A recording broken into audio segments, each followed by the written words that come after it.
It's the September 2024 show, Boomer Music Experience, with my good friend Randy Halmo. Today we're going to talk about Tom Petty, and I'm always excited when we have a conversation about Tom because he's one of those folks that I grew up listening to, and I really enjoyed it. From everything from Tom Petty and the Heartbreakers to the Traveling Wilburys. He was and his solo career; they're all outstanding. But first, Randy, how's the wedding season going in the DJ business? You having fun this summer? Going very well, Dave. This summer and a little bit into the fall, I've had 8 weddings Good for you, and man. just really super high.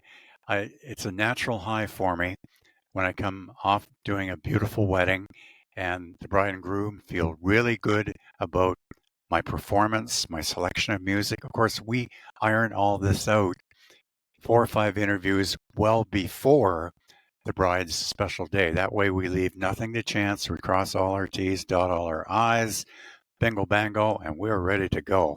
And we're moving like Jagger into that wedding.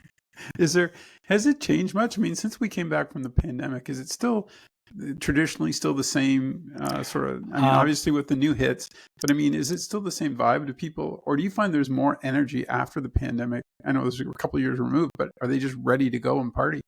Yeah, good question, Dave.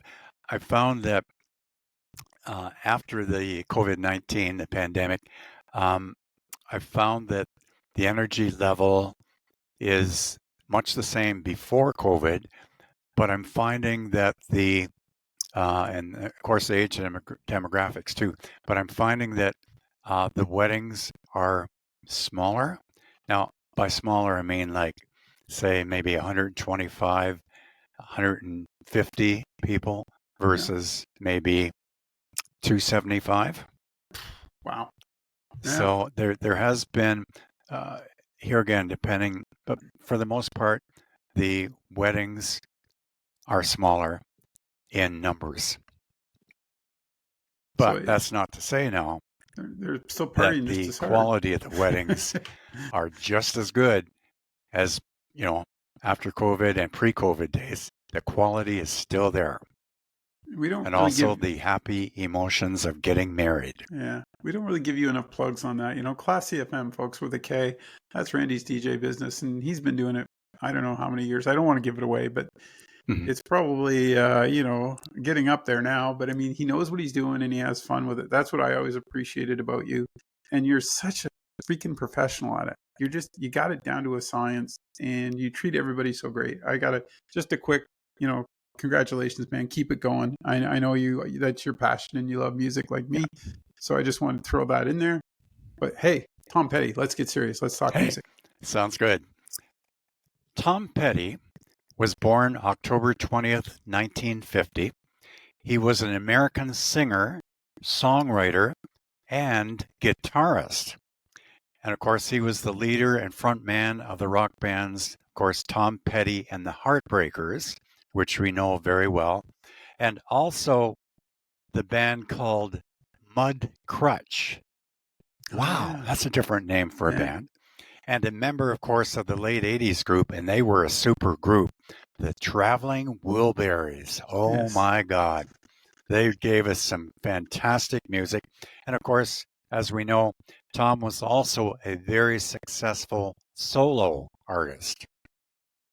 Over the course of Tom's career, here's an interesting stat for our audience. Tom Petty sold more than 80 million records worldwide. Of course, 80 million, making him one of the best-selling artists of all time. Oh, and rightly so. Just to name a few of his hit singles there, Dave. American Girl, 1976. Don't Do Me Like That, 1979. Refugee, 1980.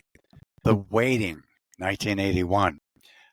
Don't Come Around Here No More, 1985. Learning to Fly, 1991. Yeah, flying those big birds, the 747s. And Free Fallin', 1989. I just want to interject, Dave. What's your favorite Tom Petty and the Heartbreakers song of all time that you've heard? Boy, one of my very first albums was Damn the Torpedoes, which Refugee was on. And that kind of just stuck with me ever since, Wildflowers is probably my favorite song that he's ever done. I just love that song. But I think he's just one of those artists that he was able to go through time. Like, you know what I mean? Like you said, he started in the 70s, he's still doing the 80s, the 90s. Like, he just kept making hits. And it didn't seem to grow old. His music seemed to have substance that very few can obtain in a long-term musical career. I'm big Tom Petty guy, and I think he kind of just snuck up on us. Like, he was always on the radio, right? You always heard him. Big time. And all of a sudden, you're like you just said the name, to name off a few of the songs that he had hits with, and it was just like it just kept going, right? And that's what I really appreciated about him. And he wasn't afraid. Like, you think about the Traveling Wilburys and who was in that group. He was kind of the youngster of the group. I mean, incredible, right? And to play with those legends is just phenomenal. Very true. Very true. I'd like to begin just before we hit the Tom's early life and education. Tom Petty and the Heartbreakers, they were inducted into the Rock and Roll Hall of Fame the year 2002. Wow, how good is that? Yeah. And Tom Petty, he was honored as Music Care's Person of the Year in February of 2017. And this is mainly due to his contributions to music and what he has created and done through a very, very successful career. And of course, he also did some acting. He had a reoccurring role as the voice of Lucky Kleinschmidt. Yeah. And that was in the animated comedy series King of the Hill, and that ran from 2004 to the show's end in 2009, so 5 years there. Let's now take a look at Tom Petty's early life and education. As I mentioned earlier, Tom was born October 20th, 1950, in Gainesville, Florida, the first of two sons of Kitty Petty. She was a local tax office worker, and his dad, Earl Petty, was a traveling salesman. And of course, his brother Bruce was 7 years younger than Tom. Tom grew up in the Northeast Gainesville residential district, known locally as the, ready for this, the Duck Pond. Okay, that's interesting, the Duck Pond. Now, with Tom Petty, his performance is basically basic rock, with just slightly overtones in some songs of folk, Dave. But it's mainly the rock. And I'm not talking acid. I'm not talking anything like that, acid rock. It's true classic rock. Tom Petty, he attended the Howard Bishop Middle School, where he played Little League baseball and basketball. He then attended the Gainesville High School, where he graduated in the year of 1968, which was a great year for rock music. Tom's interest in rock and roll music began at a very tender age of 10 years young. And that's when he had an opportunity to meet, you ready for this? Elvis Presley. Yeah, I knew that. And that was cool. In the summer of 1961. His uncle, of course, was working on the set of Elvis's film Follow That Dream in nearby Ocala, and invited Tom to watch the movie's filming. Like, how good is that? Elvis Presley. And that was one of his best films too, Follow That Dream, amongst many other movies that Elvis made. So after hearing this, of course, Tom, he instantly became an Elvis Presley fan. When he returned that Saturday, he was greeted by his friend Keith Arbin. Keith Arbin soon traded his Whammo slingshot for a collection of Elvis 45s. And speaking of 45s, I still have a good number of Elvis's 45s. The original recordings by the original artist, and they're not remakes. Now, in the year of 2006, we're jumping ahead a little bit, Tom said he knew what he wanted to be in the band the moment he saw the Beatles on the Ed Sullivan Show, and that was February the 9th, 1964. The minute I saw the Beatles, he said, on the Ed Sullivan Show, and it's true of thousands of guys, there was the way out. There was a way to do it, he said. And he had so much fun. They looked as though they're having so much fun doing it. It was something that he definitely identified with. And from there, he was sold on rock, classic rock music. No question about it. As a young man, Tom Petty worked briefly on the grounds crew of the University of Florida, but never attended as a student. Tom Petty said he did not recall planting any trees. He was kind of in the tree department there at the University of Florida. But he also worked briefly as a gravedigger. Boy, that's And I do believe wow. in Florida at that university, there's a lime tree that he planted. They say is still standing. That's one of the folklore, right? That's one of the things that I've read in the past. And one of the other cool things I read that I thought really maybe, like you said about the Beatles, and I think this obviously came later. One of his first guitar teachers was Don Felder, who later went on to become a guitarist for the Eagles. So he was already in good standing. Like, he's already met Elvis, saw the Beatles obviously on Ed Sullivan.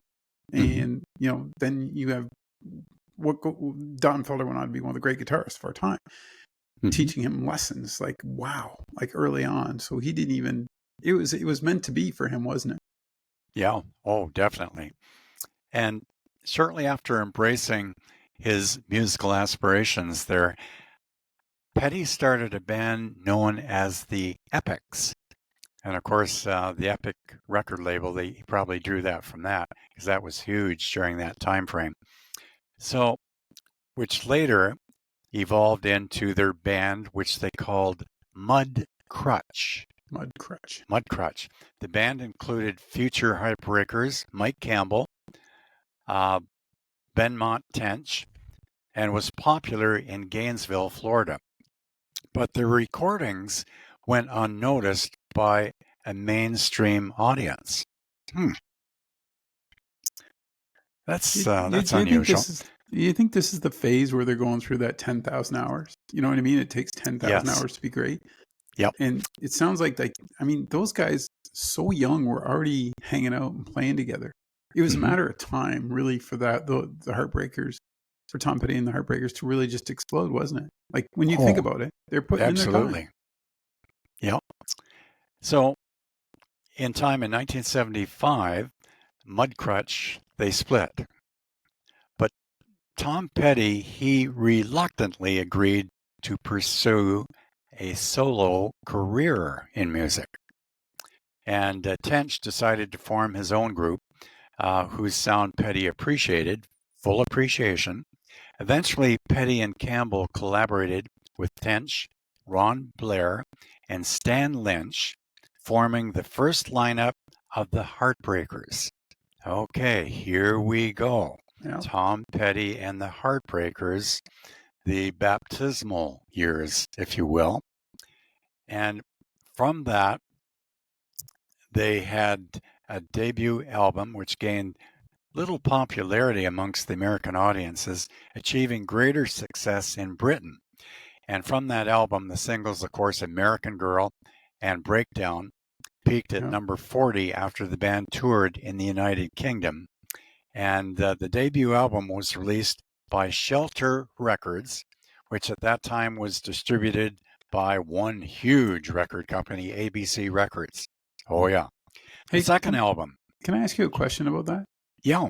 So why is it over the years we've did these shows, why do you think there's success for some American bands in England but not in the US? What is that? Do you know? That is a very good question, Dave. That seems totally unreal. You would think that in the United States of America, his popularity there would be a new band, American band. One of the singles from the first album, American Girl, would be front and foremost. Right. Would it in that era would have had more to do with the DJs? Yes. We've talked a little bit, maybe the English DJs in England picked up on the vibe of that music quicker, or maybe they had a better distribution system at the time for different radio stations. Like, I'm curious because you and I over the years have talked about this, and it just occurred to me that, well, wait, why is this? So maybe in that era too, like you said, a lot of it was, they could pay certain people at certain radio stations to get certain music played a little bit more, and maybe Tom Petty didn't do that, and maybe that was where it was done. Maybe in England, in his case, I don't know. I know I'm just speculating on all this, but it's kind of interesting, isn't it, the way that dynamic rolls out? Yeah, and good speculation there, Dave. In September of 1979, Tom Petty and the Heartbreakers performed at a Musicians United for Safe Energy concert, and that took place at Madison Square Garden in Manhattan. Their rendition of Cry to Me was featured on the resulting album, No Nukes. Their fourth album, Hard Promises, was released in the year of 1981 and became a top 10 hit, going platinum and spawning the hit single, The Waiting. That's a great song, The Waiting. The album also featured Petty's first duet, Insider, with none other than Stevie Nicks, Fleetwood Mac, the lead singer for Fleetwood Mac. And very easy on the eyes, too. Stevie Nicks, yep, for sure.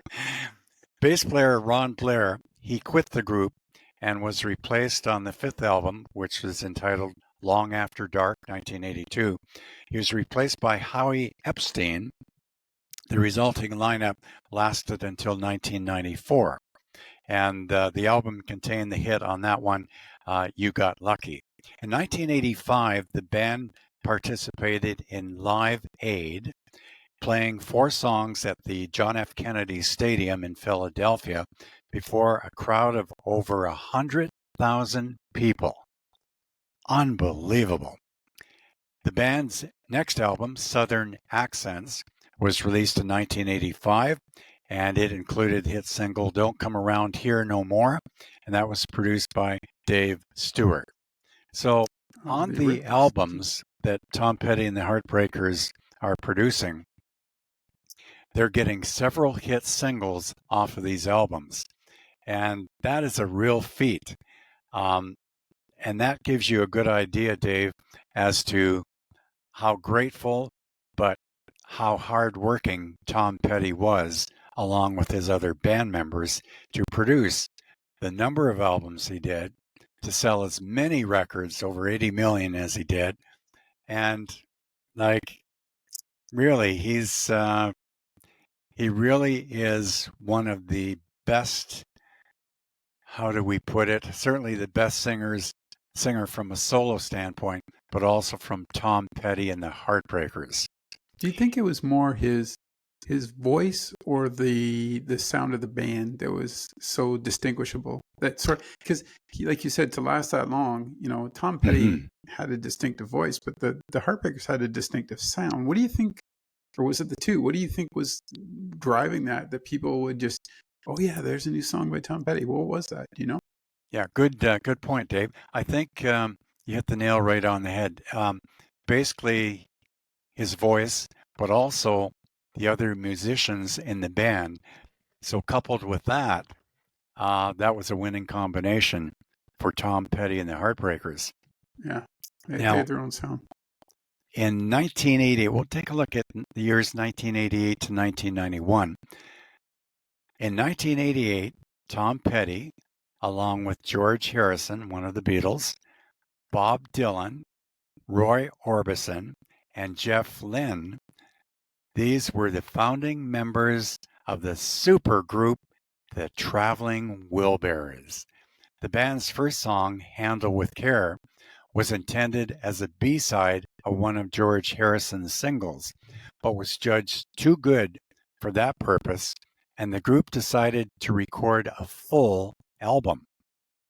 The Traveling Wilburys Volume 1, a second Wilburys album, mischievously titled Traveling Wilburys Volume 3, and recorded without the recently deceased Roy Orbison, followed in 1990. But look at the talent here, Dave. The Traveling Wilburys, in those 4 or 5 years being together, George Harrison, Bob Dylan, Roy Orbison, Jeff Lynne, Tom Petty, like unbelievable. And this was certainly a moment in time for the super rock group, the Traveling Wilburys.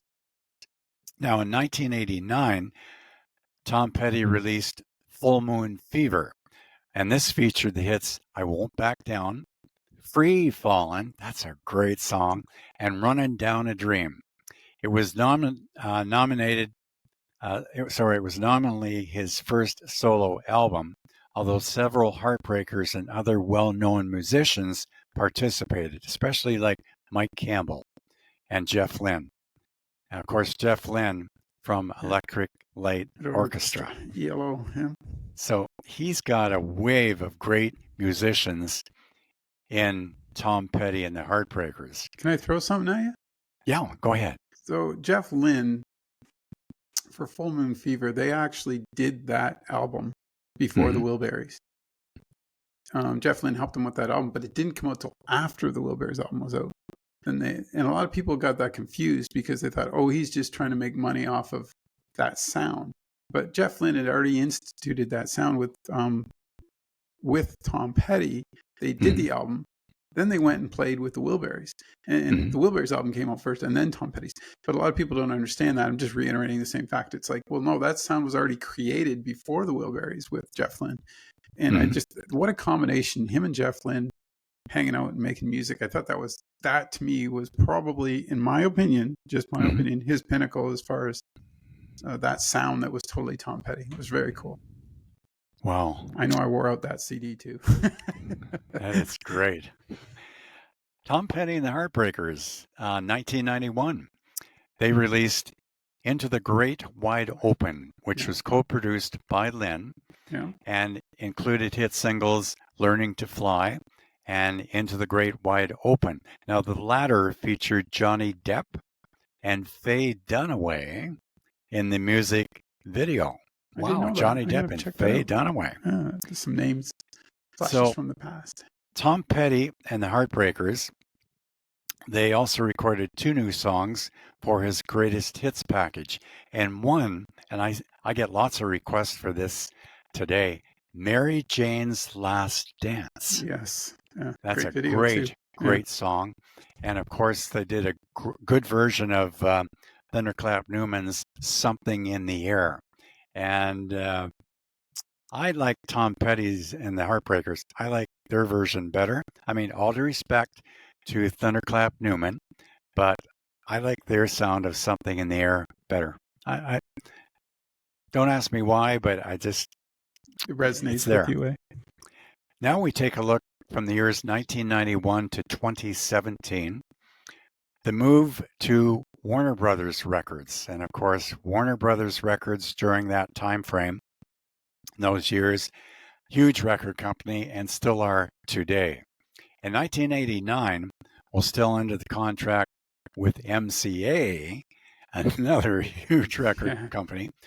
Petty secretly signed a lucrative deal with Warner Brothers Records, to which the Traveling Wilburys had been signed. How good is that?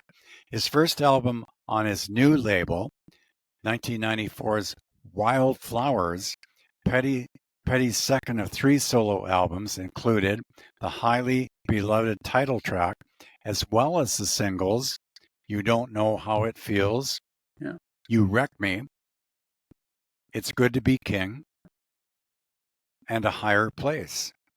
And this album, produced by Rick Rubin, alone, ready for this? Sold over 3 million copies in the U.S. Unbelievable. Over 3 million.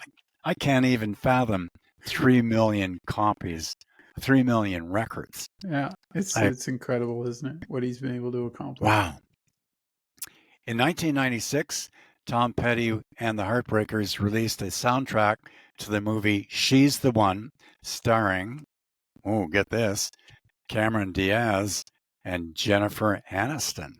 Okay. Wow. Yeah. Okay. The album's singles were Walls, featuring Lindsey Buckingham, and Climb That Hill. And that was a song written by Lucinda Williams.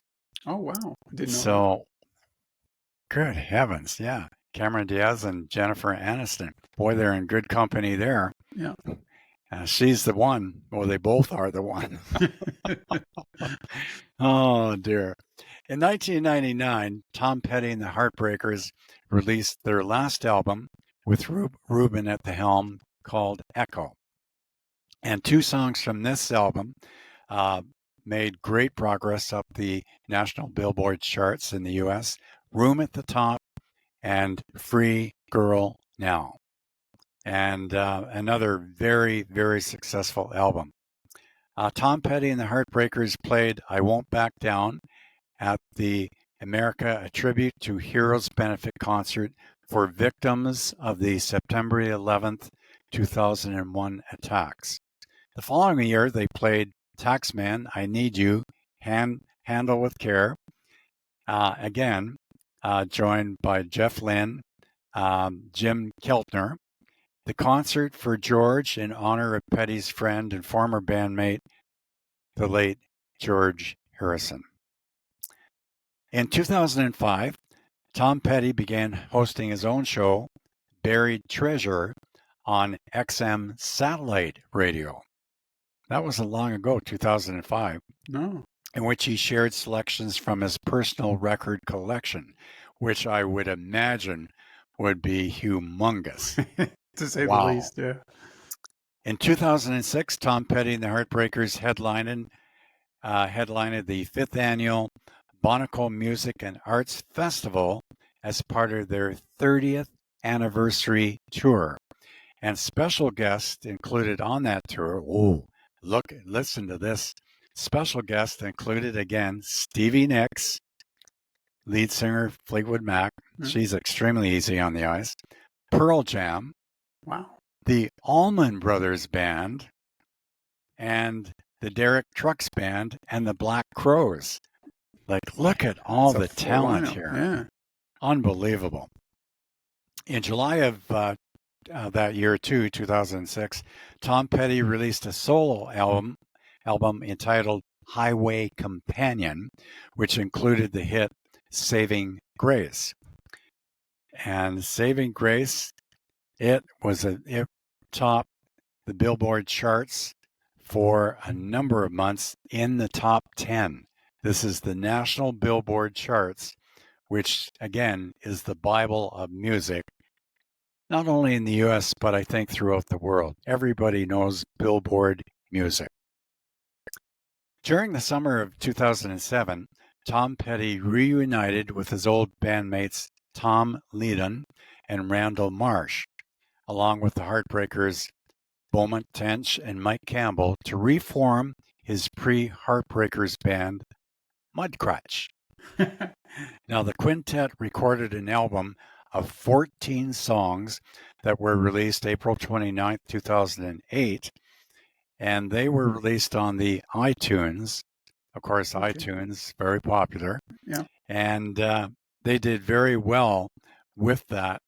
And in 2007, later on that year, Tom Petty and the Heartbreakers, they contributed a cover of I'm Walkin' to the album Going Home, which was a tribute to the late Fats Domino. Of course, Fats Domino, huge recording artist from the mid-50s to the late 60s. So, wow, This is unbelievable. And of course, remember seeing this in February, it was exactly February 2008. Tom Petty and the Heartbreakers performed during the halftime show at the Super Bowl. Yep. Yes. And I remember that as though that was yesterday. It was a stunning performance by Tom Petty and the Heartbreakers. Unbelievable. And of course, in that set, they played American Girl, I Won't Back Down, Free Fallin', Running Down a Dream. 4 humongously popular songs for Tom Petty and the Heartbreakers. On July 28, 2014, only 10 years ago, Reprise Records released Tom Petty and the Heartbreakers' 13th studio album and called Hypnotic Eye. The album debuted at number 1 on the Billboard 200, becoming the band's first album to top the chart at number 1 debut album. I did not know that. Holy heck. How good is that? 2014. Yeah, it's unbelievable. Unbelievable. In July of 2017, the Heartbreakers, they embarked on their 40th anniversary tour in the U.S. The tour began on April 20th in Oklahoma City and ended on September 25th with a performance at the Hollywood Bowl in Hollywood, California. I've been to the Hollywood Bowl. It's quite a super venue. That year we were in California, my twin brother Rudy and myself, we saw the Eagles perform their greatest hits. Really? The Hollywood Bowl. Yeah, you never told me that. That's pretty cool. Yeah. Really, really super. The acoustics there are supposed to be phenomenal too, are they not? Oh, absolutely. Just really super duper. And we enjoyed it fully. We still talk about it when we get together talking about music. The Hollywood Bowl, the Eagles. Wow. On September 28th, 2018, Reprise Records released An American Treasure, which was a 60-track career-spanning box set featuring dozens of previously unreleased recordings, alternate versions of classic songs by Tom Petty and the Heartbreakers. Now, Tom did a little bit of acting. He did a little bit of acting in It's Gary Sandler's Show. Yep. I remember that. Yeah. Not really a lot of acting. He appeared a few cameo appearances in The Postman. Yeah, I think he did which was directed by Kevin Costner. Yeah, he did voiceover too, I think, for The Simpsons. Like he was just he liked to play himself, it seemed almost. Yes. Like with the Gary Shandling thing and The Simpsons. Yeah. It's pretty cool.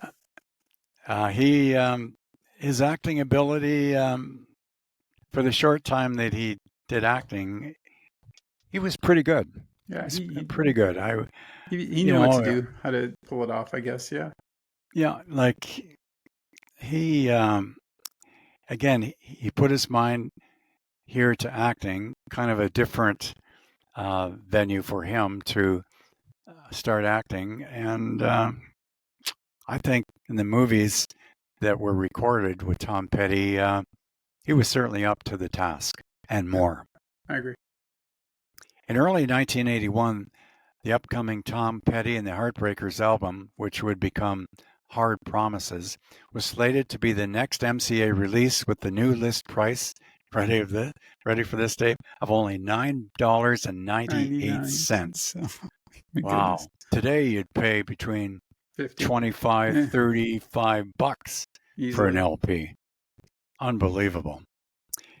In January of 2015, it was revealed that Petty and Jeff Lynne would receive royalties from Sam Smith's song Stay With Me. That's a great song by Sam Smith. Yeah. And Stay With Me, that was a Billboard chart topper for Sam Smith. Absolutely. Just want to take a look very briefly now, Dave, for our audience, Tom's personal life. Tom overcame a difficult relationship with his father. He said his father found it difficult to accept that Petty was a mild-mannered kid who was interested in the arts. His dad was having a problem accepting that and subjecting him to verbal and physical abuse? You're kidding. On a regular basis. Petty described his father as a wild, gambling, drinker guy. he was closer to his mother and his brother Bruce. That's sad. That's very sad. It happens all over North, in that era. It happened, still is to this day in a lot of families. But he kind of proved that you could battle through that. You know what I mean, and still make a great life.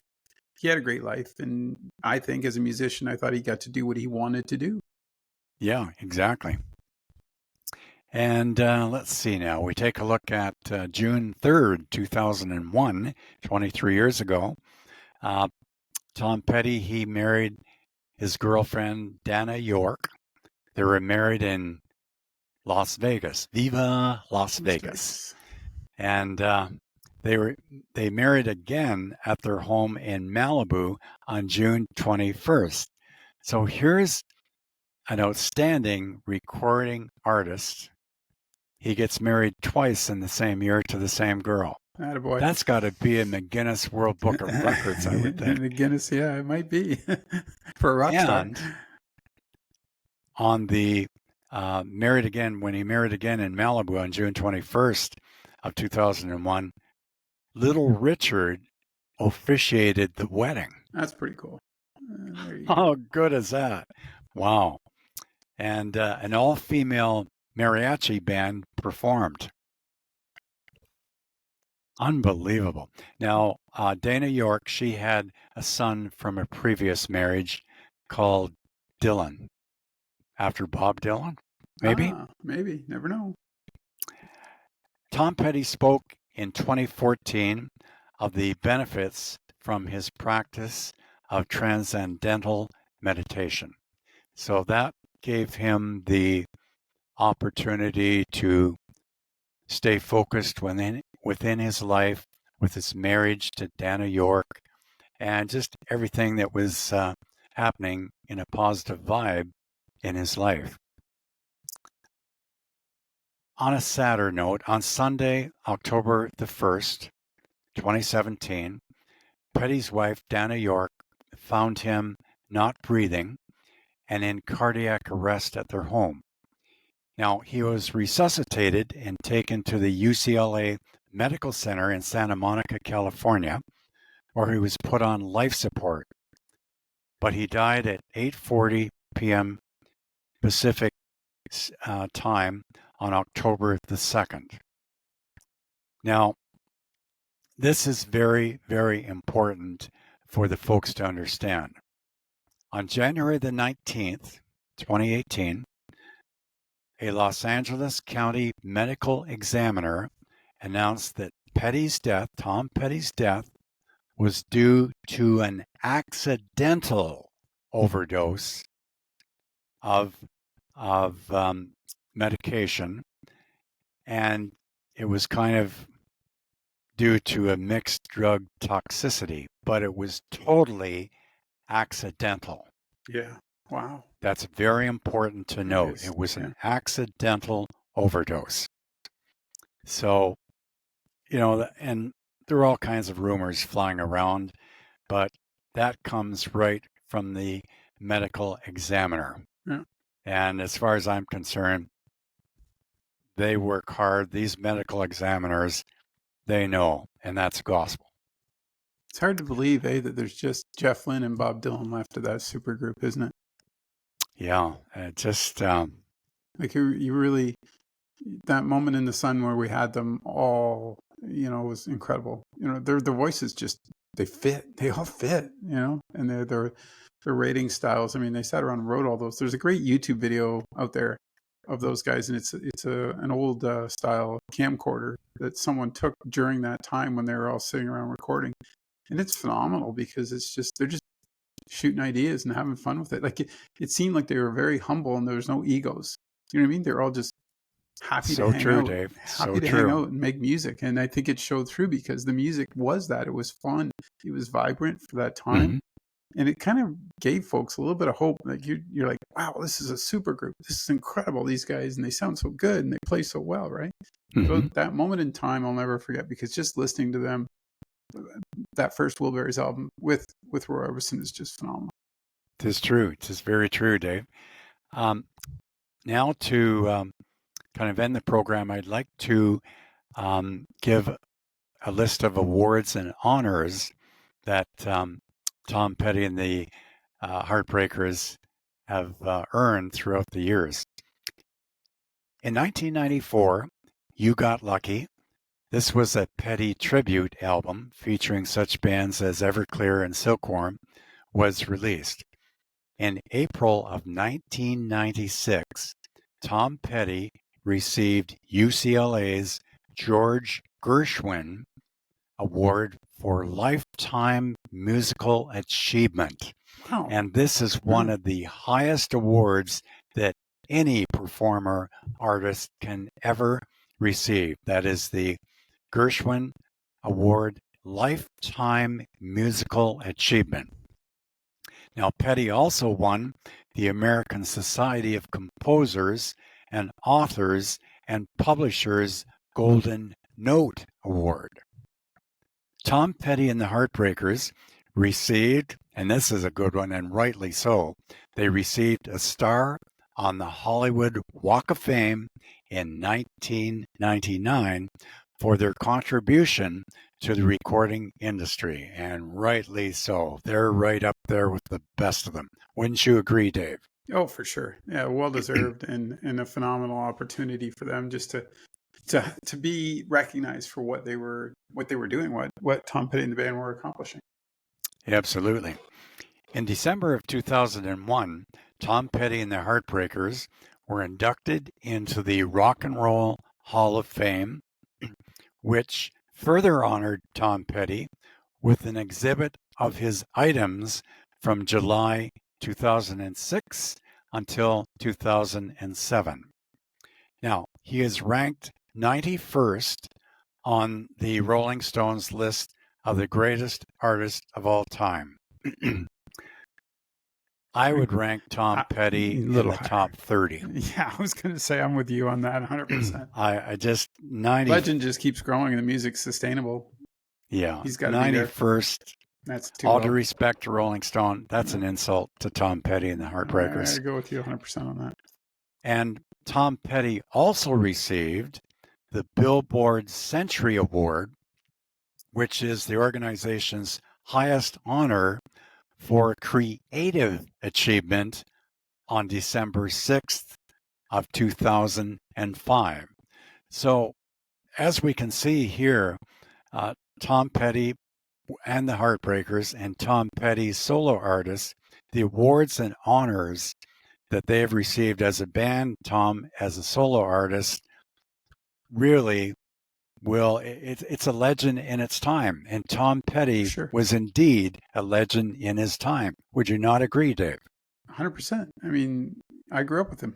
I grew up listening to that music, and he was that background sound of my teenage years and beyond, because he was just always there. It was, honestly, I have to tell you one quick story that hit me.